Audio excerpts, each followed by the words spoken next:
Hi, everyone. Welcome to the first Armory 33 podcast. I'm your host, Quinn, and today I'm joined by the second famous host of Cast of the Past podcast from Bad Elephant Gaming, Mr. Josh. Yeah, that's me. Josh, how you doing today? Oh, I'm doing good. I'm living the dream, as they would say. That's good to hear. I wanted to have you as the first guest here on the podcast.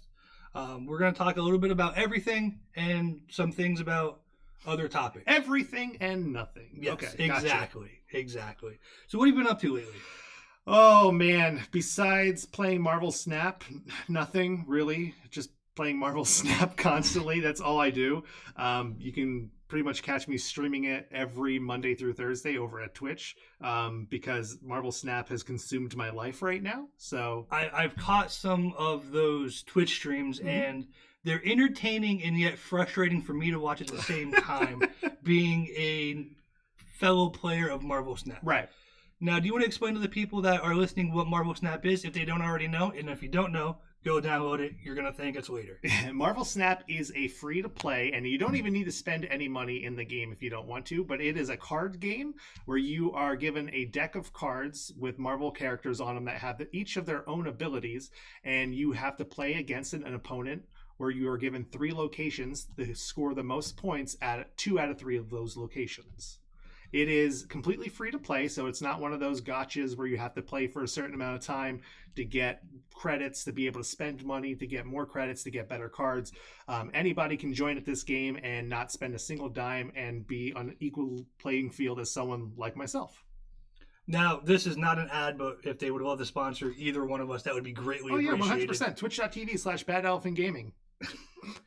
Now, you recently did something that I don't think most people that play Marvel Snap have done. Would you like to talk about that? I recently became infinite status, which means I took my character, or my profile that I have, and I was able to level it all the way up to 100, which is the max level that you can get in the game before you pretty much are... I don't want to say a god at the game, but I mean, it's pretty damn close to it. Now, me, myself, I'm at level 25. Yeah. So, it's good and it's bad. I've been as high as 31. I've been on some losing streaks where it really takes your self-esteem, it takes a hit right there, and you see yourself dwindle from the mid-30s all the way down to 25 right now. I was as low as 22 as of yesterday afternoon. The hardest hit I ever took was I was level 91 and I dropped to level 68. That was the hardest hit I've ever taken. It hurt really bad, but in the course of 3 days, I went from 68 to 103. So anything's possible. You just got to learn the rules, and the number one rule is know when to retreat. And retreat does not cost a single thing. You get out with everything scathed. Nope. You are fine. Nope. You lose 1 cube. 1 cube is better than 8. Exactly. Right. Exactly. I mean, I'm not good at math, but 1 is fewer than 8. Correct. And I'd rather lose 1 10 times over than 8 5 times over. So if you don't mind me asking, what type of deck are you currently playing?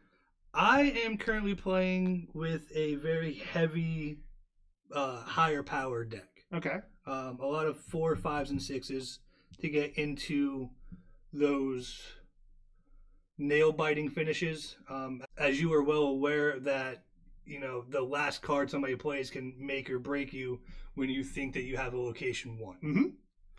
Yeah, I mean, there's several different types of decks that you can play in the game. There's ones that are based around characters who destroy your cards. There's ones that are based around characters who can discard your hand.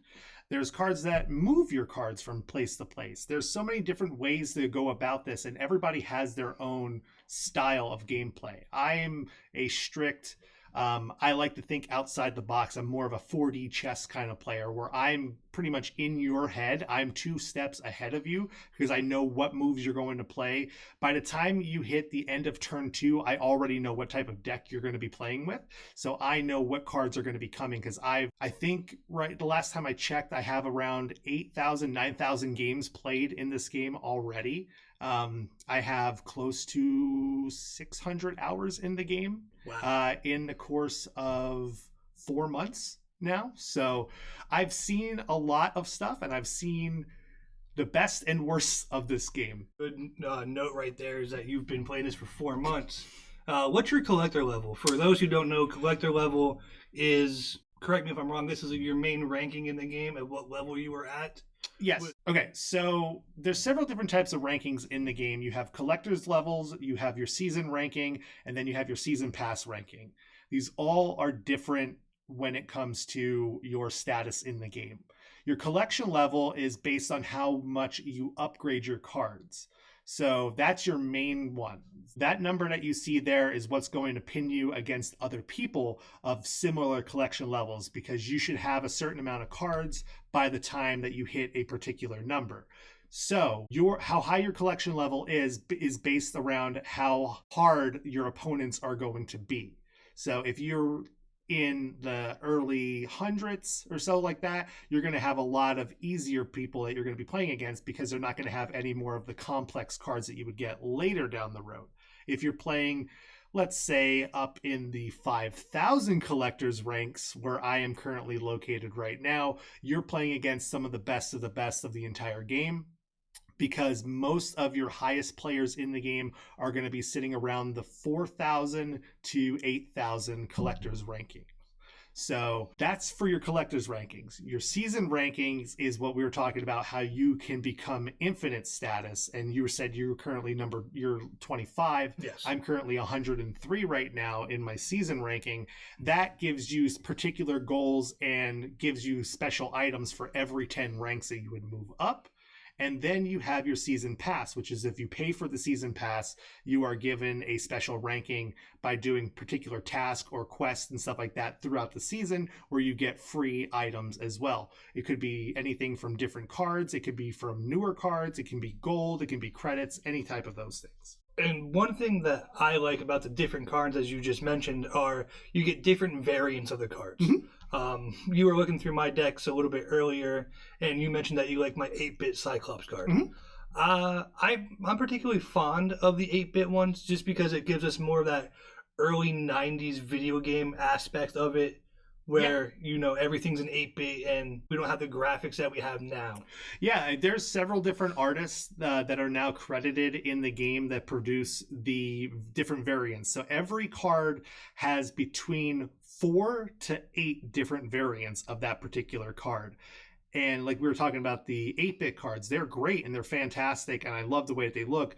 But you mentioned the early 90s stuff. I actually have several cards that are from the early 90s. So it is the 90s Gambit, 90s Rogue, 90s Cyclops. Like, it is all the same artwork that you get from the old TV series and stuff like that. So there's anything from Alex Ross artwork to Todd McFarlane's artwork to, like I said, the 8-bit animation stuff that's based around the video games or the animated TV series as well. They're also included in there too. So if you could have 3 cards in all of your decks, what would they be? If I could have 3 cards in my decks, I would definitely say Arrow. I think she is probably one of the best when it comes to a late game move. She decides a lot of my games for me. I would take Rogue as well, because I think Rogue is the second best card in the entire game next to Arrow.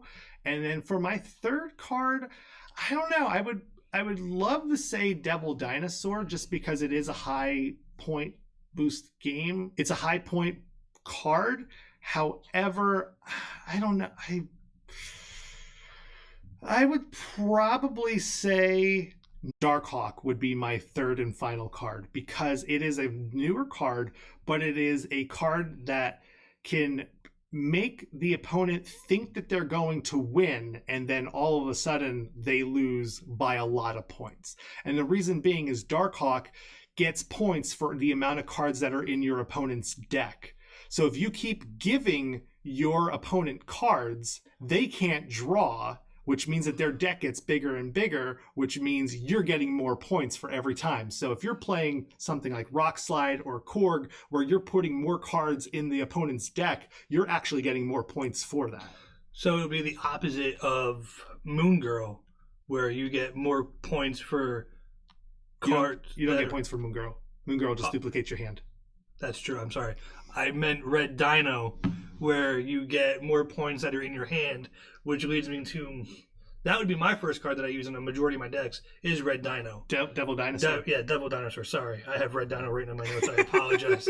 He's a red dinosaur. He is a red dinosaur. So that's why, see, name recognition. Followed by my second card, which I already mentioned, is Moon Girl.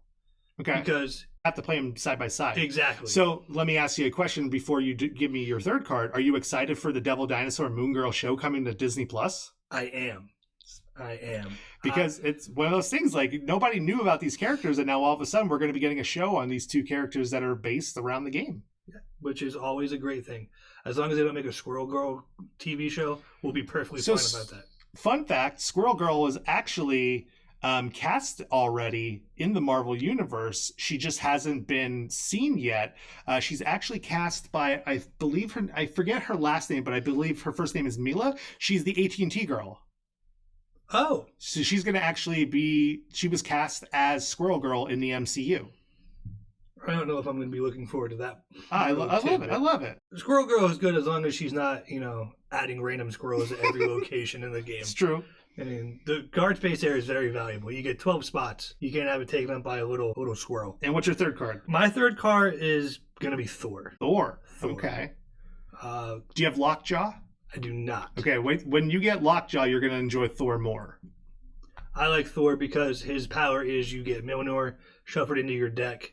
And if you have Mjolnir still in your hand and you play Moon Girl, you get double it, which means you get 2 mighty hammers you can throw out there. Right. Granted, they don't give you any points, but they boost Thor's power immensely. You just got to hope that you get that card, though. Yes, it's a very lucky draw when you do. And I'm pretty sure I squealed a few times when I had that come up in play. And I was like, yep, this one's going to be a win. And it was. Right. So we talked a little bit about cards that you would keep in your deck. What are some of the cards you don't like to be used against you? To be used against me, Shang-Chi is definitely a big one because that will ruin anything big that you have played out there. It usually takes away my Devil Dinosaur. Yep.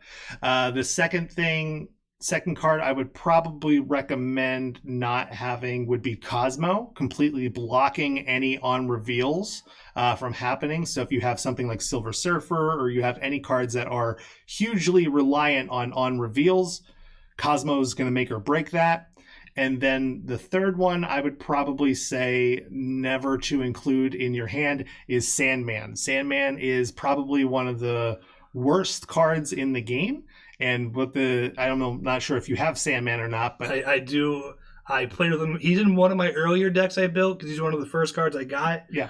But that power he has, when you only have a couple, when you can string a couple cards at one time, you can only use one of those cards. Yeah. And it's kind of a double-edged sword. It's good and it's bad. Mostly it's on the bad side. Yeah. Because if you don't have any 6 cards and you have 3 2s, you have to pick one of them. Exactly. Yeah. So it gets pretty tedious when it comes to using Sandman because both players can only play 1 card per turn, and that kind of ruins the fun, I think, of the game. It makes it a little bit more strategic than when you see that card being played and you're like, I was going to go this way, now I have to do a complete 180 and go a completely opposite direction. Right. So we talked about some of the cards that you don't like. The cards that I hate when they're played against me is Hobgoblin.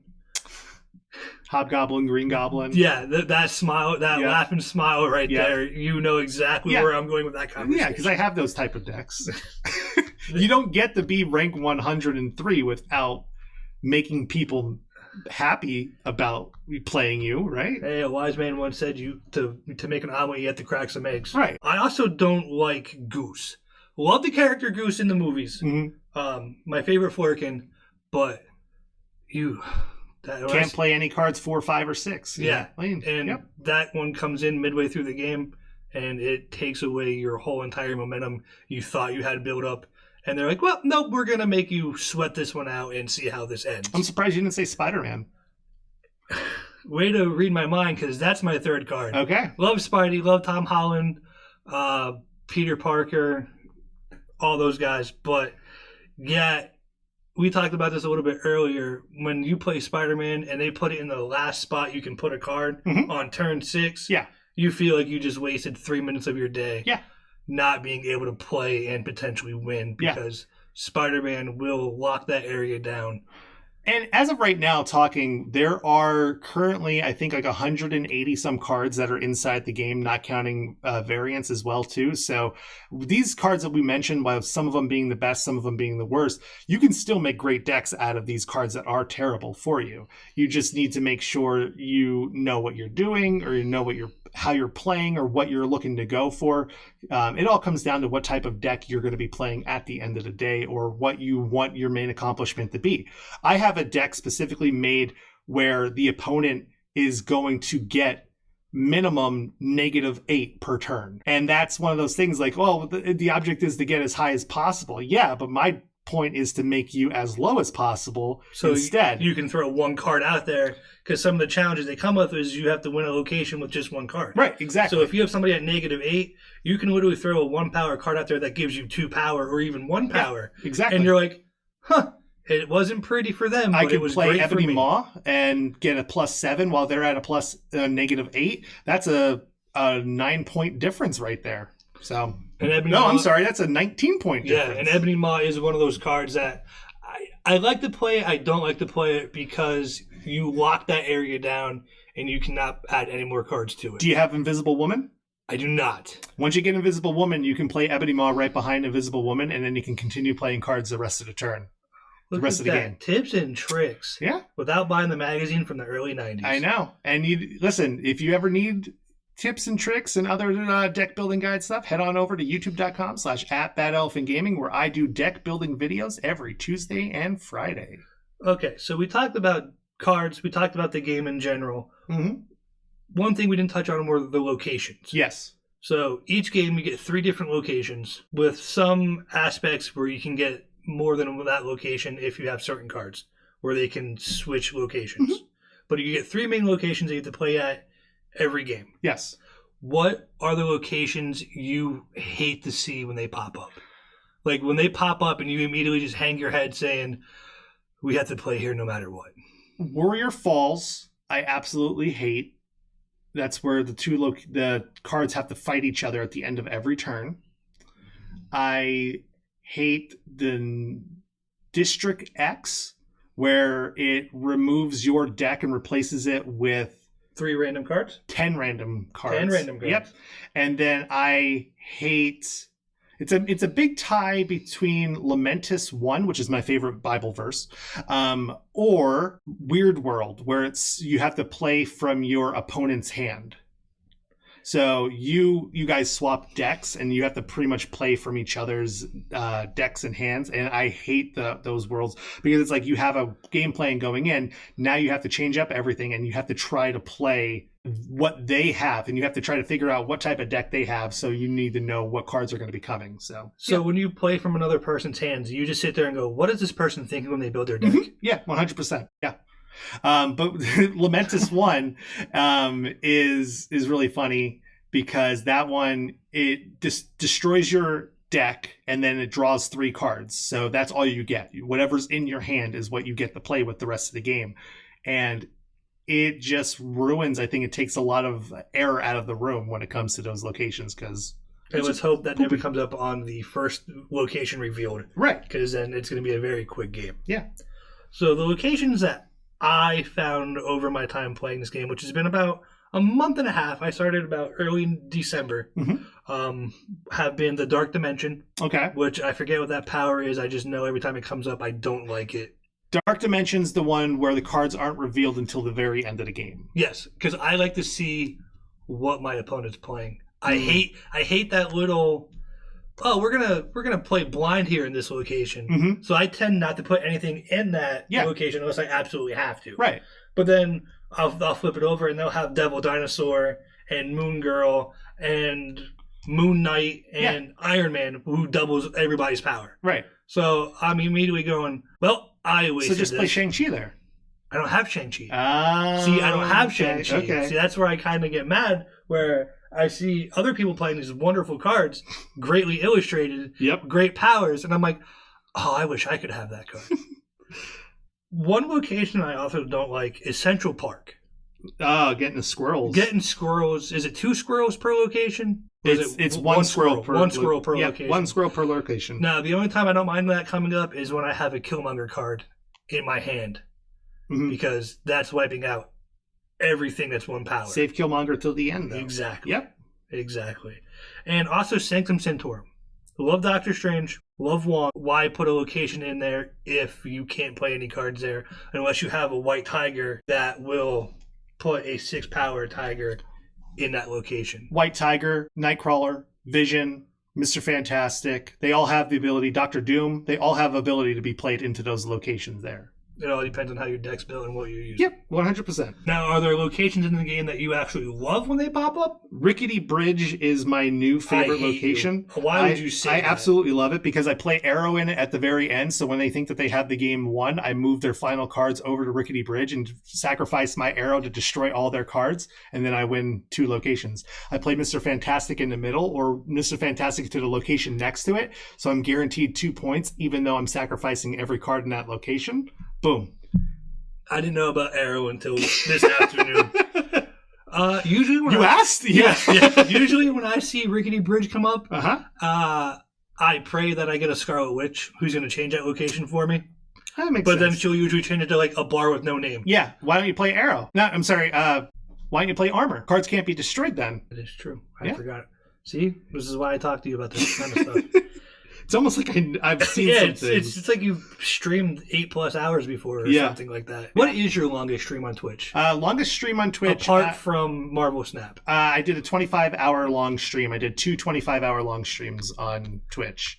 Yeah. And then when I did a 12-hour Elden Ring stream. I did... The reason that the Marvel Snap one went almost 8 hours was because I was playing until I hit level 100. And I said, I'm not going to sleep until I hit level 100.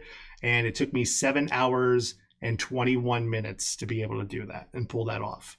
Going from level 90 to 103 is what we did in that time frame. So then most people listening, they're thinking, oh, that's not that far of a level gain. Yeah. But when the max you can get is 8 cubes and you need 10 to go up to the next level, but then you have some games where you're losing. They're snapping on you. Yeah. And you're like, you know what?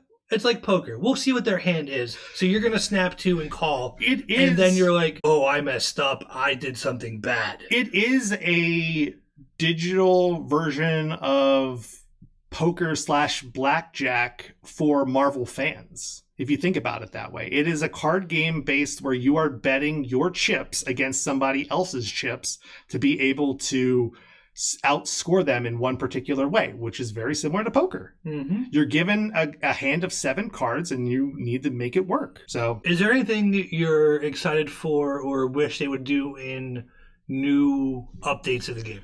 So I know recently with some of the updates that are coming out, because I stay up to date with people who dive into the coding and stuff like that, we are going to be getting the ability to add friends in the game. So you'll be able to play against people that you know. Will you be my friend when that comes out? I will gladly play anybody and everybody who wants to play against me in Marvel Snap. No problem. And we are going to be able to add guilds. So we will be making particular guilds where people can join them and then play against other guilds and stuff like that. So we can have like a giant group of people who is like, this is the Bad Elephant Gaming group, and then go ahead and we would play against other people throughout Marvel Snap. There is going to be some cosmetic changes and stuff like that coming. I know that they're going to be upgrading the PC version of the game, but one thing I wish would be coming is the ability to pin variants in the shop, because right now you can't. Your variants change out every night at 10 p.m. Eastern Standard Time, and it's annoying because I like this one particular variant, but I don't have enough gold to get it. So now I have to wait till it appears in my shop again and hope that I have enough gold for it. I want to be able to pin it so I don't need to worry about it disappearing on me. Now, speaking of pinning things, you can pin I believe it's the collector's card that comes out every couple of hours. So does it change every 6, I believe? It's every 8 hours. I never said math was my strong suit. Yep. Every 8 hours it changes. That it's not a collector's card. It is a card that you don't have. So it's a way for you to be able to collect more cards in the game. So if you are short this one particular card, say for instance you don't have Shang-Chi. Shang-Chi will pop up in that shop. You can actually use collector's tokens to be able to purchase it. You cannot buy collector's tokens, which I absolutely love. That shows that you have to earn them, going back to the game being completely free. You don't need to pay for anything in the game itself. You get the in-game currency you use for just playing good.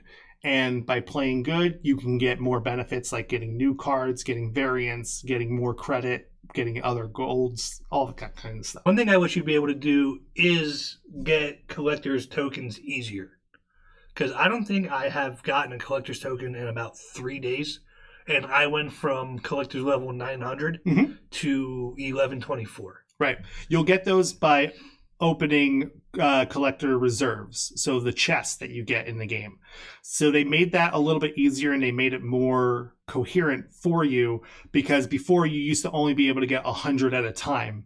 Now you can get between 100 and up to 600 collector's tokens coming from those chests. And 600 collector's tokens, that puts you at a brand new card if there's one that you have pinned. Right. Because I think they cost about 600 or up to 1,000, correct? 1,000 is the lowest that the cards are. They go all the way up to 6,000, which, like, the remaining cards that I have right now, they're 6,000 tokens each, which I have enough tokens built up because of the amount of levels that I've climbed, and I hoard everything. But I like the satisfaction of opening up a collector's reserve and seeing a new card inside of it instead. That's how I got my Thanos. Okay, rub that one in there. Okay. Now, while watching your stream, you do something very particular when you have a clean sweep, which is winning all 3 locations. Can you talk about that and where that came from? Or is that just a whim and you're like, this is going to make great content? So you're talking about the La Bamba? Yes. So yes. I love when the La Bamba comes on. Yeah. Because usually I'm watching you with my headphones in and I see you get excited and I hear the music and kind of want to dance a little bit. So when we win 3 locations or we win 8 cubes during our streams, we play La Bamba. And the reason that happens is because one day we were trying to work on sound effects and something that would be funny for people. And for some reason, La Bamba came in my head and I started laughing uncontrollably.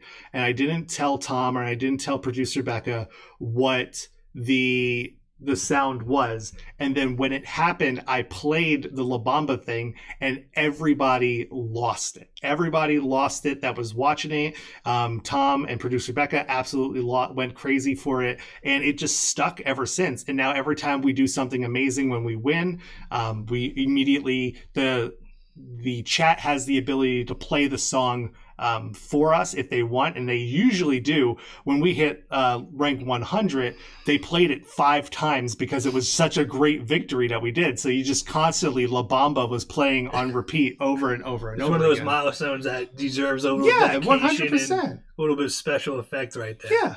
And who doesn't love La Bamba? That is true. If you don't like La Bamba, don't watch this man's Twitch. Yeah, don't do it. But you know, you could still do it though. Yeah, it's nice. Just mute it. Yeah, we like to make you stay hydrated every now and then. Yeah, exactly. Do those random little things that you guys do.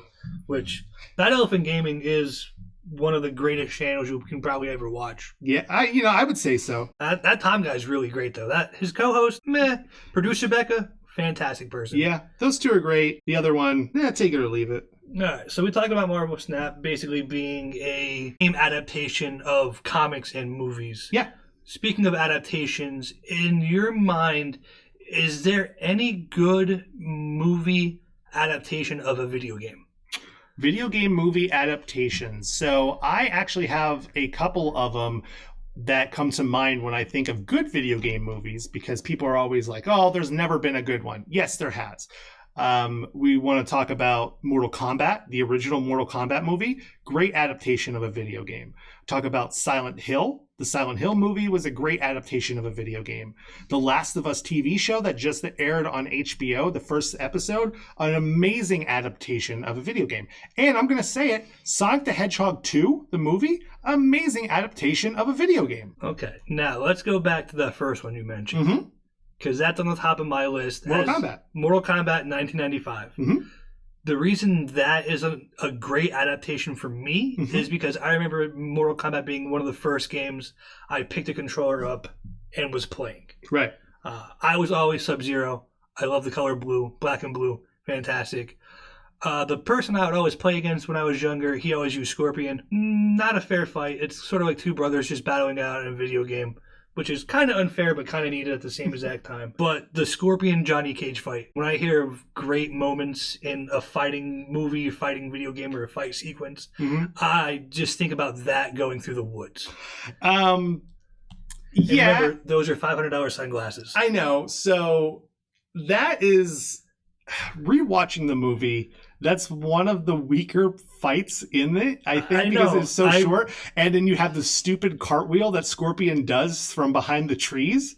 Like, I don't know about that. It's a good mix of bad fight sequence and just... The thing is, the movie came out in 95. There's been a lot of things that haven't aged well with it. However, being a movie adaptation of a video game, I think it hits all the key pieces that needs to work. Okay. Now, one thing I have written down here that you didn't touch on, and I know we're going to argue about this here for a little bit, the Uncharted movie. Yeah. Featuring Mark Wahlberg and Spider-Man Tom Holland. That, to me, is a great adaptation of a game series that never had a bad game in it. Bad parts of a game franchise, yes. Bad game mechanic changes, yes. Overall, I think that was a great movie. And there's that sigh we all know and love. No, it was a movie made off of a franchise, and it sums up the second and third game, and I don't know. I watched that movie, and the characters that they picked, the actors that they picked for it just don't work. They don't match. They don't mend. It feels more like a National Treasure movie than it does an Uncharted film. When I think of the Uncharted video game, I think of a wisecracking Nathan Drake. While we got some of that, Tom Holland, I just don't think pulled off the character of Nathan Drake. But Tom Holland being the bartender scene with him, that was where you got some of his better clips. Tom Holland looks like he's 16 years old playing a late 20s, early 30-year-old person. He's gonna age like a fine wine eventually. Okay, whatever. No, I overall, was it a good movie? It was fine. Is it a great video game adaptation? I don't personally think so, because Uncharted is just Indiana Jones, just younger. That I could see that. I could see that being true. But one thing I do remember from that movie is when they find the Avery ship from Uncharted 4. That scene, I think Tom Holland did a great job bringing that to life, because I played that game, or I believe that was Uncharted 4. I played that game numerous times, and every time I see that clip, I know it's coming up, I still get excited. So seeing that on the big screen and like a live action version of that, I was like, yep, that's what solidified that movie for me. Were there bad parts of it? Yes. Do I think they could have did a better choice in casting solely? Yes. I think Tom Holland was one of the better choices in Hollywood to be Nathan Drake. The problem is Hollywood only cares about names. They don't care about source material. And that's why the Last of Us TV show is doing so well, right? It's people who care about the video game that's making it. Some of the people that are actually in the show are the original voice actors of the game. That's why it's able to be such a faithful recreation, because they're taking their time. They're not trying to do a cash grab to it. They made sure that the people who are involved with it care about the source material, want to make the proper adaptation that you would get from it. And that's why we got almost a shot-for-shot remake of the prologue of the game. Now, I know, speaking of the Last of Us TV show, the Mandalorian, Pedro Pascal, is the lead character. Yeah, Joel. Yep. Now, who plays the female lead? So the character of... Because I believe when The Last of Us came out, you played this game very heavily. Yep. So the character of Ellie is played by Bella Ramsey. She was in the hit show Game of Thrones, and she does an amazing job of playing Ellie in the TV show as well too. Like I said, we're one episode into the show right now, so we'll see how the rest of it is. It's every Sunday night. I think at 9:00 it comes on TV, but so far it's been fantastic. And while there's some minor changes that they've made in the casting of, the characters and stuff like that, I think everyone's given a proper respect, and they're not reinventing these characters. They're paying, tribute, they're paying respect, they're paying homage to the great characters that you've gotten from the video games. And that's what a good adaptation needs to do. It needs to respect its roots and not just go for a cash grab. Can we say, unlike the Halo trilogy Amazon put out? Yeah, 100%. Because I watched the first 2 episodes of that, and I was like, this is not Halo. Yeah. I turned it off. I refused to watch the rest of it. Yeah, I didn't even watch it because all I heard about was you get to see Master Chief's ass, and I'm like, that's not Halo. I mean, most people want to see Master Chief's ass. We're not really entirely sure about that. Let me throw one more movie out there, and you let me know if it was a good adaptation or not. Okay. Super Mario Brothers. No, absolutely not. What about any of the Teenage Mutant Ninja Turtle games? Or movies? They're not based off of a video game. They're based off video game characters. No, they're not. They're based off of comic book characters. That is true, but they also have Turtles in Time. Yeah, but there's 30-some Ninja Turtle video games out there. Like, you can't just say that they're video game characters when the comic series came out in the mid-'80s. Okay, very true. Super Mario Brothers movies. One thing I would say, there is a video game on the NES called Adventures in Dino City or something along the lines. And honestly, if that would have been called that game, if the movie would have been called that game, I think it would have been completely different, because the Mario movie that we got was based around people turning into dinosaurs and people turning into lizards and iguanas and all kinds of weird, goofy crap. And it was terrible. Is it something that I will go back and watch every now and then just because of how bad it is? It's one of those, it's so bad it's good. I don't have a problem with that at all. I think it's a terrible movie adaptation, though. It's one of those, it's so bad it's good type movies, though. Adventures of Dinotron City, I think it was called. It's that sounds like a very early 80s name for a video game. It really does. Yeah, it really does. But trying to think if there's any other... Detective Pikachu. It was based off of the video game on the 3DS called Detective Pikachu. Ryan Reynolds does a great job in that movie. Well, he has not... Ryan Reynolds plays Ryan Reynolds. He doesn't play Pikachu. That's basically his MO for every movie he's in. Ryan Reynolds playing this character. What's his character's description? He's Ryan Reynolds. Yeah, exactly. That's why, Ryan Reynolds is a good actor. I think he's made a lot of good films, but he is playing the same character in every single movie. He's turning into The Rock almost, where or Chris Pratt, where he's playing the same character in every single movie. Hey, I'm Mario. Welcome, everybody. Koopas. Oh. I'm Mario. My name's Chris Pratt. Oh, Koopas. I'm excited to see that movie, but when I heard that in the trailer, it kind of I was like, oh no. Wahoo! At the end of the day, I think that movie's going to be amazing. Just from all the clips that I've seen of it, all the hidden Easter eggs for fans who are extremely deep video game fans like myself, and who can see all the little Easter eggs that they've hidden inside of it and stuff like that. I think it's going to be a great movie for people like me, and it's going to be a great movie for people who aren't really into video games and just have parents that are like, hey, remember Mario from our childhood? You're going to love it too, little Johnny. You mentioned Easter eggs in video games. Mm-hmm. What is your favorite Easter egg in any video game or movie? I know that wasn't something we talked about earlier but I think that's a nice segue. Because I can name one movie that's just a giant Easter egg all in all. Okay, what's that? That's Ready Player One. Yeah, I mean, it's not a good movie, but It was the book was better. yeah, I mean, I didn't think the movie was great, but it does. I mean, it's like, hey, remember that thing? Look at it. Look over here. Remember that thing? Look over here. Hey, remember when a T-Rex chased a Jeep? Right. It's in the movie. Right. When we talk about Easter eggs in games, what's our favorite Easter egg in games? Part of me would say probably Link's Awakening. When you go and do your first like little journey or little quest in the game where you have to play this claw machine game to win an item for a young girl who's going to give you a particular thing that you need to advance in the story, you would play a claw machine and you have to pull out a doll, and the doll is actually a Yoshi that you pull out from it. So it's like tying the Mario universe and the Zelda universe together. And that's one of the first early ones. They're in the same universe? Is that what you're They're saying? not in the same universe because Link's Awakening was a dream. Spoiler alert for a game that's 35 years old. That's older than both of us, bud. Yeah. And now it's about 30 years old.